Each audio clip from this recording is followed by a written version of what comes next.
O presidente da Deputación de Ourense, Luís Menor, fixo hoxe balance do seu primeiro ano de goberno provincial, do que destacou como fito máis importante o novo modelo de financiamento. Entendemos que o aspecto económico, que é a base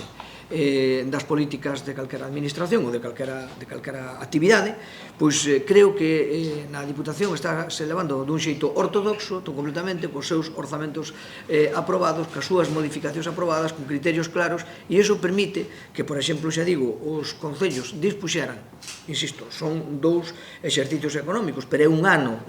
de xullo a xullo, dispuxeran de 28 millóns de euros que chegaron directamente aos concellos, que creo que é un dato moi importante, que creo que nunca se chegou a alcanzar nesta cuantía. Luís Menor, que numerou os avances acadados neste ano, tamén tivo unha mención especial para Valdeorras, onde a institución provincial abriu o ano pasado unha delegación como medida de discriminación positiva.